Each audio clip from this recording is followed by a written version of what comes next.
what's going on, guys? Welcome to the first video on the channel. So today we're gonna be taking replacing the tranny filter and fluid in my 1999 Dodge Ram. It's got a 5.2 in it. So here we got Dawson. I don't know what he's doing under there. Howdy, guys. Matt's over here. What's up?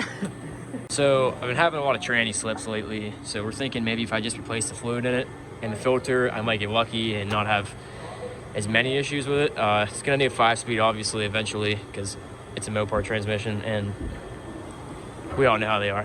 With all that being said, for the year, the thing is pretty clean. It's got like the only rust on it, really period, is down here. There is a kind of gnarly little hole going on from the Pennsylvania salt. I don't really want to touch it. Yeah, I mean, I'm gonna fix that in the summertime.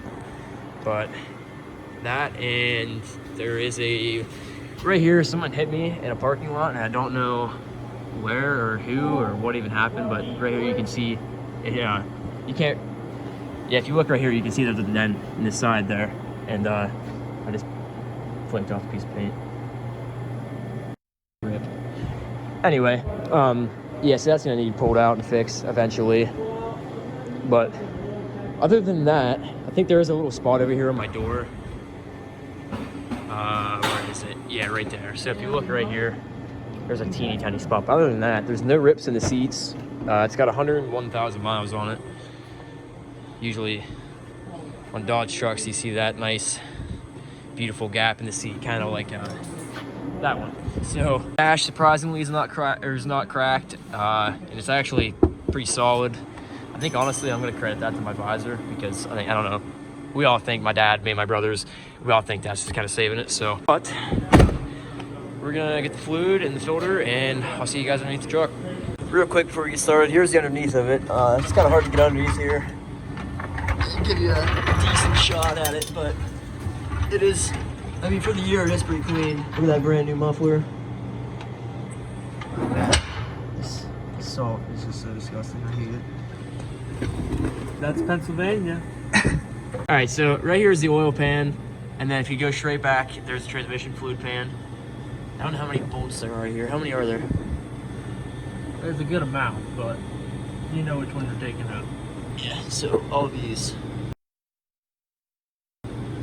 Right up in here, there's like, looks like there's like 16 of them, somewhere around there. So I'm gonna take all these out. And what'd you say you gotta take out the back or the front first? Preferably you want to take the back out because it's going to drain out of the back of the pan because there's no drain plug. So you're going to want to get the back ones loose. That way when it does start seeping oil, you're not playing around in the oil. Yeah. So we're gonna get this. We're gonna get this started, and then I'll be back with you guys.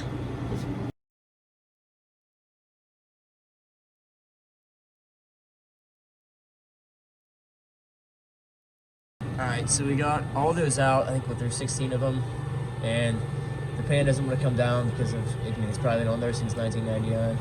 So we're gonna try and pry it off. No, I'm just going to hit it with this hammer and break it. I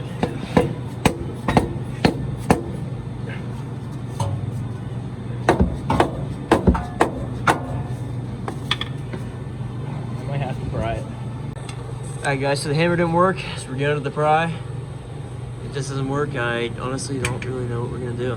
Probably just stick the bolts back in and go home. No, I'm just kidding. Oh, there, yum. Hey, do that hand.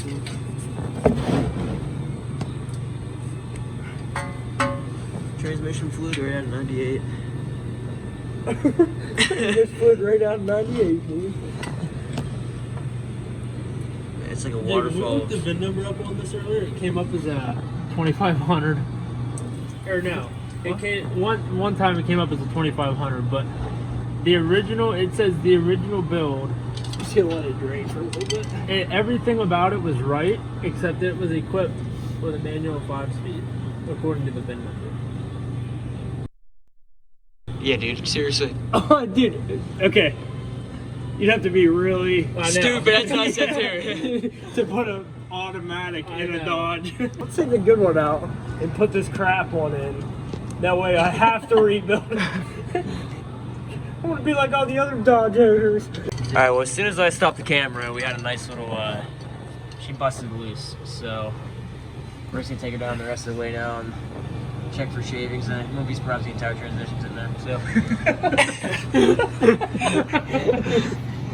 All right, guys, so Dawson got back. He cleaned up all these bolts. Some of these things clean up really nice. Like this one's not bad. Others are, like this one's a little rougher, but I mean, anything's bad washer sticking. Anything's better than what they were. So, especially this one. This one cleaned up really nice. What? I'm not sure what size yet. I gotta check. But just for the record, to get the filter off, you need a Torx screwdriver. Okay. So that's just important. They might want to know. Okay, well, now they know. Okay, well, I don't know what size it is yet, but I'll tell you. Okay. So yeah, ATF plus 4 is the transmission fluid I'm using. I think the transmission in this, Dawson said, he looked it up earlier, it's a 46 RE. It's 1999, like I said, 5.2 liter. I'm thinking about putting a 360 in it eventually, but I mean, I don't know. And I want a 5-speed swap it. Bleh. But for now, we'll just stick with the old trusty automatic until she decides to, you know, go for a hike. So I'm gonna be back with you guys whenever we fill up the fluid, and yeah, for now, peace. So my dad's usually gonna be present whenever we make all these videos. He's not here right now because he's out working, but with the, no, I mean, he's kind of here in a way. The radio never leaves Classic Rewind, ever. So. Hey guys, so we're taking the filter off, or at least Matt is. He's underneath it right now. Okay. I'm not taking it off yet. I gotta let it drain a little bit. But there's two T25 Torx bits in these inserts right here. You can see these big. You gotta take them out, and then the filter should drop down. And then, yeah, just put the new one on there, put it back in. Scrape the gasket off, put the new gasket on. Fill up the oil and sender. Sitting here waiting for this to drain. Matt wanted me to show off his truck. It's a 1995 360.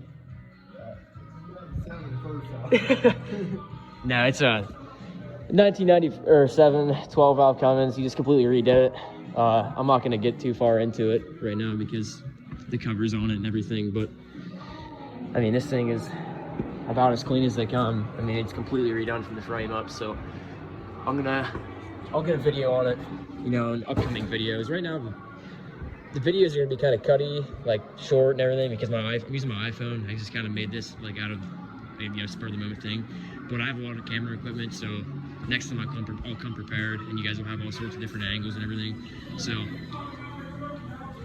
he said you can't be talking about my truck without me. But oh my God, here he comes. But so yeah, that's this thing. I'll give it, like I said, I'll give you guys a more in-depth tour in another video. So, all right, guys. So right now we're cleaning up the pan. It's pretty crusty. Cleaning up the old gasket. Make sure you clean around that magnet right down in there too. There's lots of yum. Look at that. That's just yeah, that's actually disgusting. So yeah, make sure you clean up your pan. Get all that old crud out of there, and then I'll be back with you guys whenever we're putting the new gasket on it.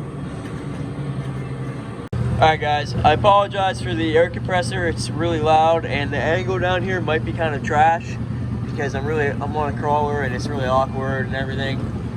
I want to get a ring light eventually so I can just attach it to my phone or my camera or whatever and have perfect lighting. But right there, you can see where it lines up, right up in there, and then you just screw in. Don't clean all that. Yeah, we Matt got all this cleaned. He used a razor blade, just went around the edge there, and Dawson got. Let me slide out here and show you guys. Oh. Dawson got the pan looking like borderline brand new, so he went around and got all that off. There's a new gasket to put on it, and then got the filter on, and I think it's time to put the old fluids in her, and hopefully she shifts a little smoother. I mean, it wasn't getting like ridiculously bad, but I wouldn't say it was awesome. So I don't know, what can it hurt, right? All right guys, so I'm getting down. It's gonna be kind of tight. Oh my God, army crawling underneath this thing. Okay, so we got everything on, we got the filter on, we're putting the pan back on, and like I said, you just want to screw all of those bolts back on there, and then the ones on the sides, of course. Did you show them that it has a rubber gasket? Yeah. Okay, so what we did, because the rubber gasket's like, it don't lay perfectly flat. We let it sit for a little bit, and then we just stuck the bolts up, just twisted them up through the gasket to hold the gasket where it needs to be, and then pick the pan up, and he's just gonna hand tighten a couple of them to hold it, and then we're gonna go through and torque them, and torque is 13 foot-pounds. Yeah, 13 foot-pounds. It doesn't really give you a sequence other than the middle, basically.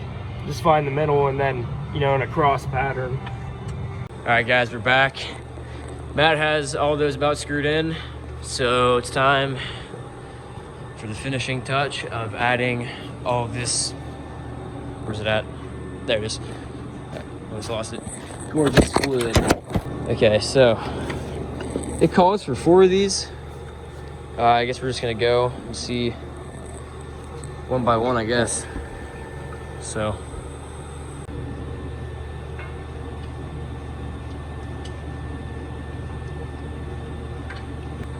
All right, gotta add 4 of these. So we dumped 3 quarts of ATF in it. It calls for what, 4? Okay, it calls for 4. I gotta start it.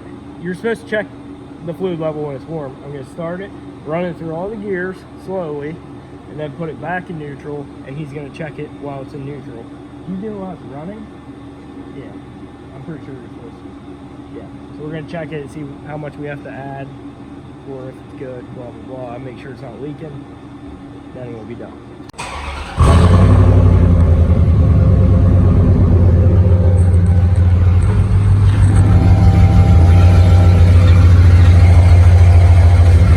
And guys, check out this fancy dancy aftermarket radio putting this badge on. So, obviously I had the stock head unit. Actually, I think I still have the stock head unit. Yeah, it's in here. I would get it out, but I just replaced this not too long ago. But pretty big upgrade for 99. How about her? All right, guys, we just we finished it completely. We were having some trouble with the reading. It just does not want to read on the dipstick the right way. It seems like, I don't know, it goes to where it needs to be, but it only reads half on the dipstick, so we haven't got an accurate reading yet. So I don't know, everywhere we look, it says 4.5 quarts, so I don't know, we're pretty confident it's okay. But that's gonna be it for the video. If you guys are new, make sure you subscribe, and if you like the video, drop a like. Anything to say, Matt? Come back.